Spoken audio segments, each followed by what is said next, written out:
Bueno, seguimos con estas jornadas. Toca el turno ahora para conocer la experiencia de UNICEF y la incorporación del enfoque basado en derechos humanos en la cooperación internacional relativa a los derechos a la infancia.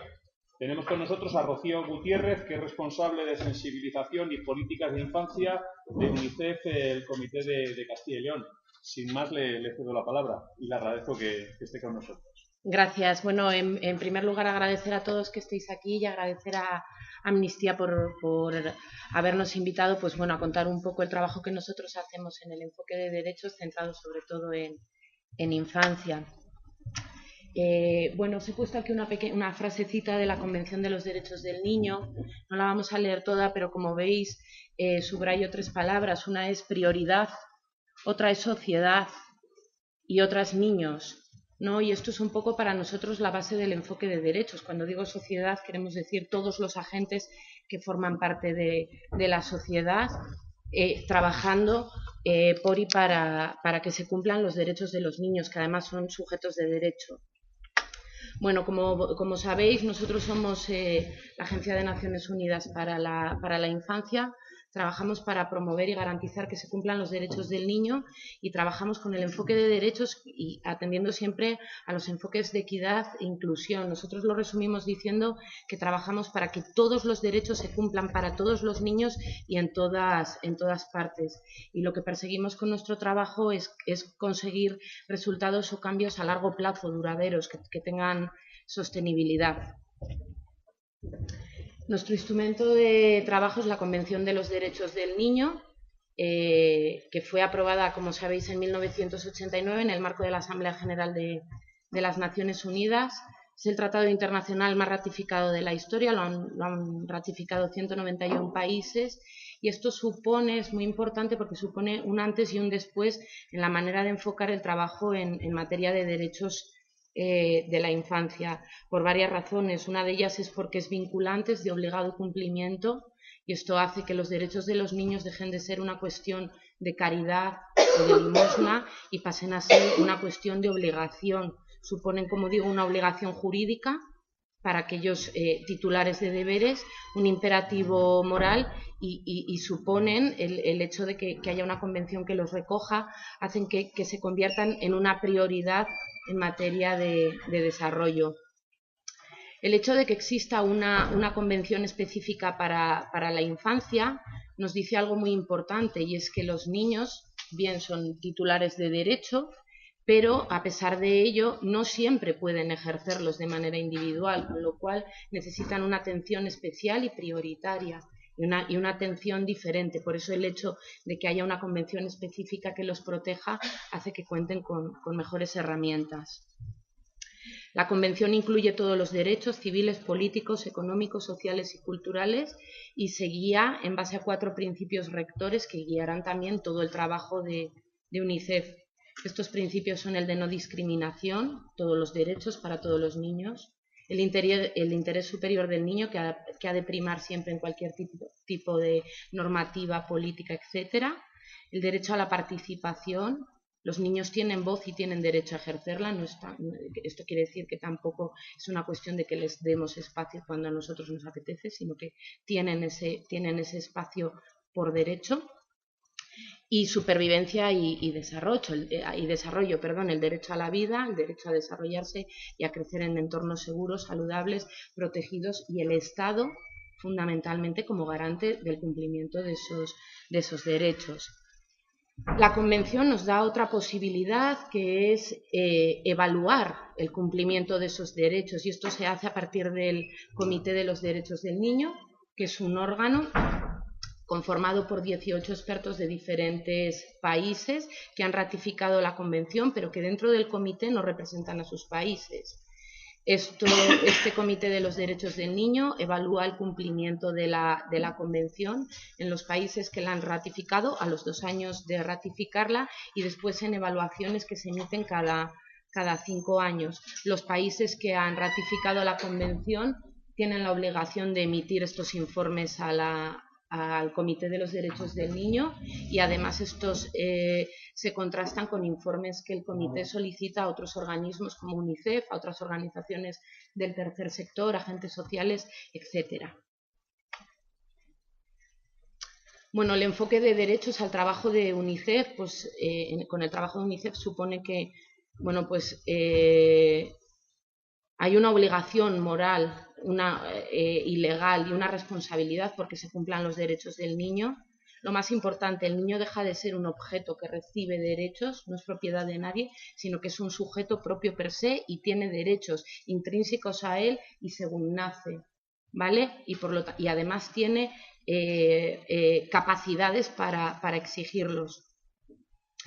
El enfoque de derechos en nuestro trabajo permite que podamos dar impulso a cuestiones como la erradicación de la pobreza, el buen gobierno, a trabajar en base a programas sostenibles. El enfoque de derechos nos permite también, muy importante, identificar responsables, que pueden ser los gobiernos, que pueden ser entidades privadas, que puede ser la sociedad, que pueden ser los propios donantes o todos nosotros como agentes de la cooperación. El enfoque de derechos, nuestro trabajo a partir del enfoque de derechos supuso un cambio muy importante frente al enfoque anterior, el enfoque asistencialista o de necesidades, porque, bueno, como decía, el hecho de que contemos con esta convención hace que los estados tengan obligación de cumplir y de ser garantes de los derechos de los niños, hace que trabajemos desde las causas o las raíces de los problemas y no desde los síntomas. Hace que nos planteemos metas de trabajo a nivel más global y no tanto metas parciales. Hace que trabajemos con programas y no con proyectos concretos y que atendamos a cuestiones globales, no solo a pequeñas problemáticas específicas de grupos específicos. Además, con el enfoque de derechos, bueno, hemos conseguido, se trata de conseguir que el trabajo en necesidades no sea algo subjetivo, es decir, que no identifiquemos las necesidades de manera subjetiva, sino en base a conocimiento científico, en base a la emisión de indicadores y datos contrastados que nos dicen que hay una infancia más vulnerable o más discriminada en unos determinados lugares que en otros, ¿no? Y luego nos dice otra cosa, y es que todos los adultos tienen un papel importante en la defensa de los derechos de la infancia. No es una cuestión técnica específica de una agencia como puede ser UNICEF, sino que es algo que debe estar en toda la sociedad. Bueno, ¿cómo lo llevamos esto a cabo desde UNICEF? ¿Cómo materializamos este asunto del enfoque de derechos que hablamos todo el tiempo? Bueno, nosotros lo hacemos con lo que nosotros entendemos como el programa País, que es nuestro documento marco de trabajo. Es un documento de trabajo que UNICEF firma con los gobiernos de los países en los que trabaja. El enfoque de derechos se incluye de forma integral en todas las áreas programáticas que trabajamos, y el objetivo que nos planteamos con el programa País tiene dos vertientes fundamentales. Por un lado, desarrollar las capacidades de los titulares de deberes para que tengan esa capacidad de garantizar el cumplimiento de los derechos, y por otro lado, desarrollar las capacidades de los sujetos de derechos para que tengan todas las oportunidades y las capacidades para exigir su cumplimiento. Cuando nosotros llegamos a un país y planteamos a un gobierno este programa País, lo primero que hacemos es un análisis de situación. Este es un documento que nosotros llamamos SITAN, la situación de la niñez en el país, que recoge datos que pueden ser emitidos por otras agencias ONU, por otras ONGs, estadísticas propias del país, etcétera. Esto nos permite ver cuáles son las problemáticas en derechos más importantes que afectan a la infancia, y en base a eso definir los impactos o los resultados que queremos lograr en ese país. Una vez definidos esos impactos o esos resultados que queremos conseguir, podremos definir una serie de estrategias para trabajar y la manera de ejecutarlo, en qué zonas geográficas, en qué tiempos, con cuántos fondos y con qué actores involucrados en el proceso. En el programa País, en la elaboración de todo el proceso que conlleva el programa País, como he dicho antes, y esto es muy importante, no es un documento que haga de manera individual UNICEF, sino que siempre lo hace con el gobierno y con otros agentes, que pueden ser otros organismos ONU, otras organizaciones del tercer sector, entidades locales, líderes comunitarios, etcétera. Los programas País se suelen firmar por un periodo más o menos de 5 o 4 años, dependiendo del gobierno con el que se trabaje, pero a mitad de cada uno de estos programas se hace una evaluación de medio término en la que de nuevo se reúnen todos los agentes implicados en el proceso y bueno, hacen un poco de examen de qué está pasando, qué se está cumpliendo del programa País y qué no se está cumpliendo para tomar medidas antes de la finalización del mismo. Al final del mismo se vuelve a evaluar y lógicamente se emiten lecciones aprendidas que afectan a todos los agentes que han intervenido. ¿Cuáles son las claves de cualquier programa País? Bueno, una de las claves es que se trabaja y se ejecuta construyendo alianzas. La construcción de alianzas, entre ellas la alianza gubernamental, nos permite impulsar reformas legislativas o promover leyes que beneficien y protejan a la infancia. Nos permite establecer estrategias de lucha contra la pobreza y nos permite incidir en políticas o en la asignación de presupuestos que se destinen de manera específica a la infancia. Otra de las claves es el trabajo en varios niveles. Trabajamos con los gobiernos a nivel nacional y también a nivel local, porque unos y otros nos pueden aportar cosas diferentes a nuestro trabajo. También trabajamos con otros actores, que es algo también muy importante para nosotros, con el gobierno, con otros organismos de Naciones Unidas, con ONGs, con medios de comunicación, comunidades, líderes comunitarios. Nuestros programas País normalmente también están, además de estar alineados con las prioridades que se recogen a través del documento que os decía, ¿no? La situación de país, se alinean también con el UNDAP, que es el documento marco de la asistencia de Naciones Unidas para el desarrollo, y que es un documento que sirve para todas las agencias ONU y que también plantea una serie de metas a nivel global para el país en el que se trabaje.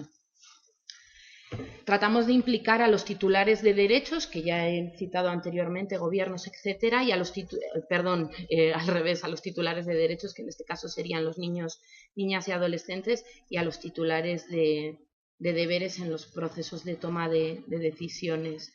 Muy importante también es el análisis de las causas, ¿no? A partir de la construcción de indicadores, ¿no? Que nos permite identificar bien cuáles son las necesidades o las problemáticas de un país, basándonos en evidencia científica, no basándonos en decisiones tomadas al azar o que puedan depender de lo que un gobierno quiere u otro, etcétera.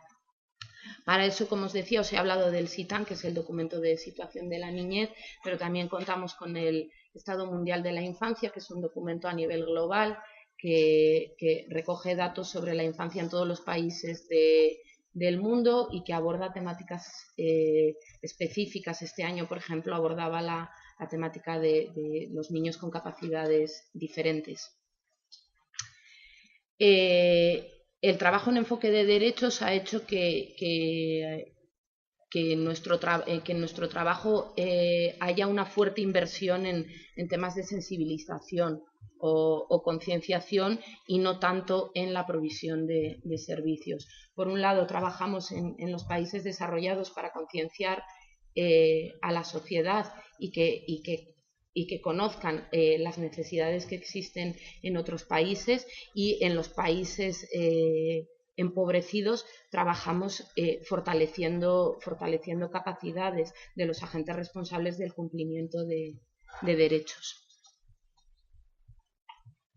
Vale, voy a hablaros un poco de un ejemplo concreto, que es el caso de Bolivia, cómo se ha trabajado ahí el programa País y un poco, bueno, las estrategias que siguen. Esta primera diapositiva sería un poco el resumen de situación del país. Es muy resumido los datos que recojo aquí, pero bueno, para que os hagáis una idea, algunos de los datos que se recogen, pues bueno, son esos, que 10 millones de habitantes en el país aproximadamente, el 40 y tantos % son niños, el 50% de la población vive en pobreza y el 26% en pobreza extrema. Como sabéis, es uno de los países más empobrecidos de América Latina y Caribe. Bolivia es un país muy peculiar porque tiene 36 nacionalidades que además son reconocidas y 36 lenguas oficiales, con lo cual, por ejemplo, podéis intuir un poco que el trabajo en educación tiene ciertas complejidades justamente por eso. El 62% de la población se considera indígena y además el ser indígena en un país como Bolivia va muy ligado a ser parte de la población más discriminada y más vulnerada. La tasa de mortalidad infantil es una de las más altas de la región también, aunque ha caído mucho en los últimos años, está en 50 por cada 1000 nacidos vivos. La desnutrición crónica es del 20% en 2008. La tasa de matriculación primaria era del 86% y del 56% en secundaria, aunque este dato esconde un poco hay muchos niños que se matriculan, pero realmente cuántos niños acaban la educación, o temas como la educación de calidad, ¿verdad? El 50% de los niños cuenta con registro de nacimiento, lo que quiere decir que el otro 50% no cuenta con registro de nacimiento, con lo cual sus derechos se vulneran de una manera notoria porque no constan. Este dato también es bastante fuerte en el caso de Bolivia. En el 80% de los hogares se ejerce algún tipo de violencia, que normalmente son castigos corporales. Y este dato es recogido por los propios niños que afirman esto. 800.000 niños realizan alguna actividad laboral y más de 400.000 trabajan de manera habitual. Vale, las metas que se propusieron para mejorar los indicadores que hemos comentado ahora mismo, pues bueno, fueron 3. Una es reducir la mortalidad materna, neonatal, infantil y la desnutrición crónica. La segunda es ampliar el acceso y término a la educación de calidad a nivel preescolar, primario y secundario. Y la última, proteger a los niños, niñas y adolescentes y prevenir todas las formas de violencia. Como veis, son metas a nivel global, metas que se podrían plantear en muchos países, pero lo que nos dicen es que hay todavía carencias muy importantes en un país como Bolivia, que además del que se habla ya como un país de ingreso medio, curiosamente. Para llevar a cabo para lograr la consecución de estas metas, se establecen varios componentes de programa, que serían las estrategias, digamos, para conseguirlas. El primer componente sería conseguir servicios sociales de calidad y con equidad. ¿Vale? Es lo que os decía, ¿no? Lo que comentábamos hace un momento. Hay muchos niños que están matriculados en la escuela, pero realmente acuden, realmente terminan la educación, y luego todos los niños acuden a la escuela. ¿Qué pasa con las niñas? ¿No? Entonces, servicios sociales de calidad con equidad. Entonces, bueno, aquí las estrategias que se han planteado para llevar a cabo este trabajo, pues serían fortalecer las capacidades de gobierno en la gestión de los servicios de salud, en aras de conseguir que los servicios de salud sean sostenibles, ¿no? y que sea una gestión a largo plazo, que tengan las capacidades para que los propios servicios de salud puedan gestionar sus hospitales, sus centros de salud. También fortalecer las capacidades del Ministerio de Medio Ambiente y agua. También las entidades descentralizadas y comunidades que trabajan los temas de provisión de agua y saneamiento. Consolidar un servicio único de salud familiar y comunitario. El componente comunitario en Bolivia es especialmente relevante por lo que os contaba antes. Es un país con una mayoría indígena muy considerable, con lo cual sus maneras de acudir al médico, de entender la salud o de mostrar su enfermedad son diferentes a cómo las entendemos en el mundo occidental. Por eso el hecho de que los servicios de salud tengan un componente comunitario es muy importante. Hay una parte muy importante de la población de Bolivia que no habla castellano. Aunque parezca algo, ¿no? Bolivia, América Latina, ¿no? Hay una parte importante de la población que no habla castellano.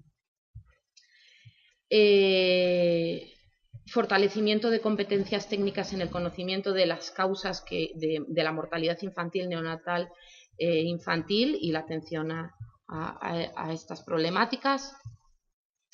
Fortalecimiento de los sistemas de gestión de la información en salud. Es curioso, pero países como Bolivia no sistematizan la información, los indicadores de salud. Entonces, si no existen indicadores, es muy complicado establecer pautas de trabajo que de verdad nos lleven a reducir la mortalidad infantil, por decir.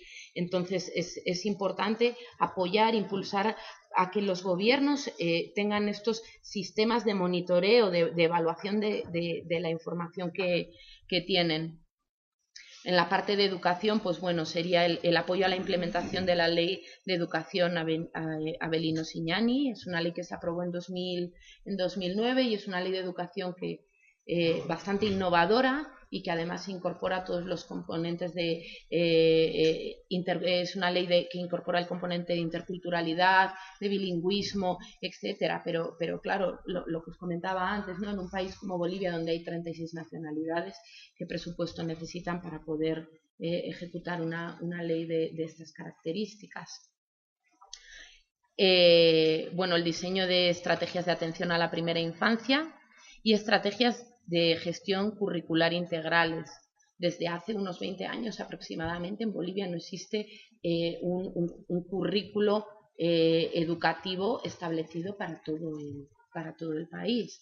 Entonces, dependiendo de la región en la que te muevas, trabajan con una línea curricular o con otra. Entonces, UNICEF apoya para que, o impulsa o asesora al gobierno para que pongan en marcha una ley de un currículo educativo acorde a sus necesidades y acorde a sus peculiaridades, pero que exista, ¿no? Otro de los componentes de programa sería el de protección de los niños y las niñas. Bueno, el trabajo que haríamos aquí, que como he dicho antes, ninguno de los trabajos que hacemos es de manera individual, siempre trabajamos con multitud de agentes, de otro modo sería imposible. Bueno, pues las líneas de trabajo en este caso serían consolidar el Sistema Nacional de Protección, la implementación del Código Niño-Niña-Adolescente. El Código Niño-Niña-Adolescente es una norma de protección a nivel nacional, establecida desde hace varios años en Bolivia, pero que no se está implementando y que además no incorporaba todos los componentes de la Convención de los Derechos del Niño. Había algunos componentes que quedaban en el Código de Familia o en otras normativas. Entonces, lo que se está tratando de trabajar es que el Código Niño-Niña-Adolescente incluya todas aquellas cuestiones que afecten a la infancia y que, lógicamente, incluya los principios rectores de la CDN. Desarrollo de entornos protectores para la infancia más vulnerable, por ejemplo, en las escuelas, en las comunidades, en las familias, etc. Mejorar el acceso y calidad de los servicios de prevención, promoción, atención de los derechos de esta población. Incluso difundiendo, ¿no? Hay muchas familias que no acceden, por ejemplo, a una defensoría de la niñez porque tienen 15 kilómetros de distancia hasta poder llegar a la más cercana, con lo cual quedan sin acceso a este tipo de servicios. Fortalecimiento técnico de los servicios departamentales de gestión social y de las defensorías de la niñez. Las defensorías de la niñez en Bolivia trabajan con fiscales, educadores sociales y psicólogos que atienden a los niños víctimas de violencia, trata, abuso, etcétera. Entonces, el trabajo que se está haciendo es se está tratando de poner en marcha diplomados y carreras que contemplen o que acojan entre su oferta académica la protección especial a los niños y niñas. Incidencia para la asignación presupuestaria en programas de prevención de la violencia. En Bolivia todavía sigue existiendo un enfoque muy asistencialista en cuanto al cumplimiento de los derechos de la infancia por parte del propio gobierno, con lo cual todo aquello que no conlleve una infraestructura que sea muy visible, como puede ser un hospital o una escuela, queda en temas de presupuesto queda un poco al margen. Los temas de protección normalmente no conllevan grandes infraestructuras, trabajo infantil, trata, tráfico, etcétera, no requieren de una infraestructura muy elaborada. Entonces, ¿estoy fuera de tiempo? Vale. Bueno, estoy terminando ya, gracias. Entonces, bueno, trabajar un poco en esa línea, ¿no? Para que el gobierno entienda la importancia que tienen temas como la violencia en la infancia, en el desarrollo de estos niños como sociedad futura, es de suma importancia. Y luego el desarrollo de una cultura de registro de nacimiento en las culturas indígenas, ¿no? Que hay culturas que prácticamente en toda su existencia no salen de la selva o de la Amazonía y que no registran a sus niños, lo que conlleva finalmente que esos niños queden al margen de los derechos. El último componente de programa sería el monitoreo y la generación de conocimiento, reforzando una vez más las capacidades nacionales y subnacionales en la recopilación, el análisis y difusión de datos y estadísticas. Vuelvo a insistir en lo mismo.